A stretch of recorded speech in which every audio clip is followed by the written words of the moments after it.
Hello everybody, it is your boy Haru and welcome back to the channel. So today we got a beautiful, fun, exciting update that is actually very game changing in the world of Souls.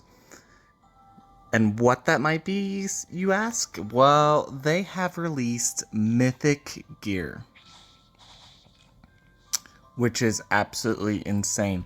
And we will go over that more in a minute, but that is not all that they have released with this update. With this update, they have also brought 2 new skins, and instead of getting them through this thing called a sanctuary, or the pass, normally you would have to spend $50 to get the skins. Now you could just buy them outright for even cheaper, which is a give and take depending on how you look at it. Because if you would have bought the 50 pack, you would also, get all these really insane things like the Red Abyssal, purples, like Dark Chests, Legendary Ruins, all sorts of other goodies.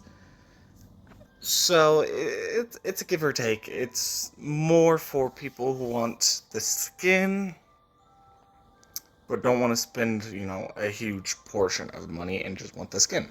So that's a give and a take, and we shall also look at those in a second. But I want to just kind of go over my progress in the game since it's been a little bit, and kind of show you guys what I have been going.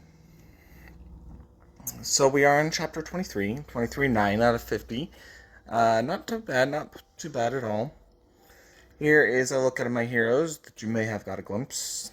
The top 5 here in the top row are the ones I am currently using and focusing on.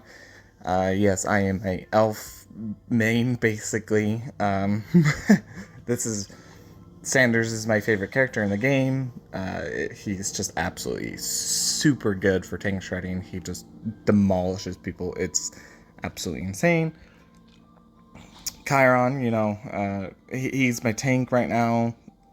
Very good DPS, but he's mainly just my tank because he can overheal. Almond, he's my healer. You need a healer. Lulu, she's my buffer.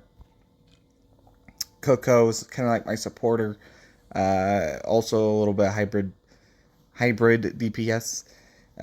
You would actually be surprised of how much damage this girl does. She does some insane damage. She can actually out DPS my standards sometimes.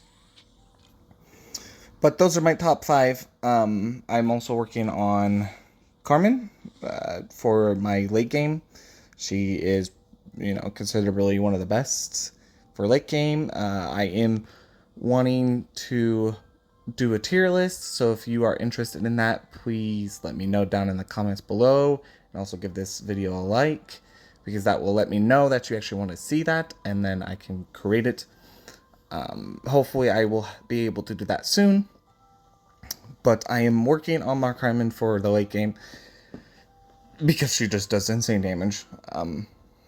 I got a little slow to that party, unfortunately, because I was working on my Chiron, because I never got copies for Chiron for him to be my tank, even though I know he's not really used for a tank position, but it does fairly well. A lot of people go with Rochelle, but anyways.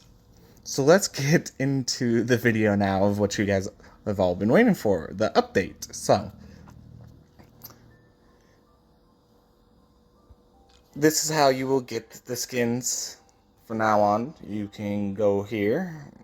Chiron was one of them that got a skin. You can click on it, and then you can sit here and buy it. It is very, very cool.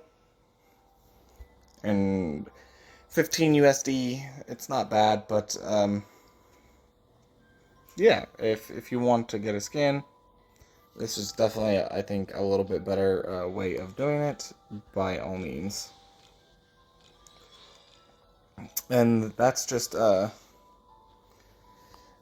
it's debatable. To me, if they gave you bonus stats, I would probably be more very interested in it, but they don't, so sadly, I'm not going to spend $15, but they are very cool looking. Like, look at that.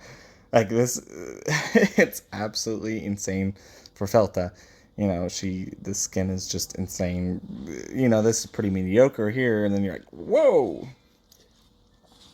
Skin of Death Bloom felt the lethal but beautiful. So absolutely insane.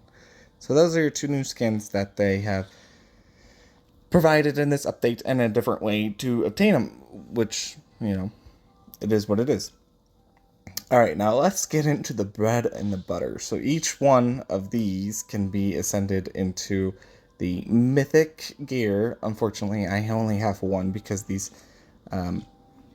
red embers are actually really hard to get. But I have one here that we can kind of look at and see what it shall provide and everything. So you need 2 red, just legendary weapons, 5 blue embers, 3 purples, and then 2 reds.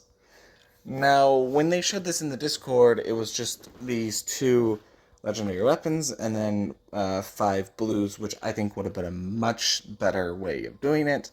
A little more friendly towards the user, but maybe after looking at some of these stats, just this base stats increase is probably the right way to do it, to be honest. It's not terrible, but it is kind of pricey. But Mythic gear, it's a lot. As you can see, we go from 84,000 attack to 114, and that's just at the base from upgrading it from legendary to mythic. It doesn't include the 20 levels on top of that, so it is absolutely insane. Almost 10,000 HP increase, a little more crit rate accuracy. That's not like huge, but that base attack is going to be absolutely insane, especially if you have something with, like, you know, this where it's percentage to increase your attack's going to fly through the roof. So it's really, really cool. And all that fun jazz there. Fortunately, like I said, I really don't have, as you can see in my gear's not the greatest. It's pretty hard to actually upgrade your gear past 100. I would say actually probably 110. Anything after 110 is pretty hard, but yeah. So it's very cool, very interesting. I just think it's a little too high on the price to actually make one. I would prefer the 5 blues, and then if you needed to, then go purples and reds, just like you would go all the way up to 130. I think they should have done that system too, but you would need these and to go with them. But absolutely insane. If you can upgrade to a mythic like weapon or boots, because boots give you attack too, I would definitely do that as soon as possible. It would give you a huge advantage over someone who doesn't, especially on your main DPS unit. It will absolutely shed. But that is basically all for this video. If you did like, please leave a like and subscribe, and until next time, Hadu out.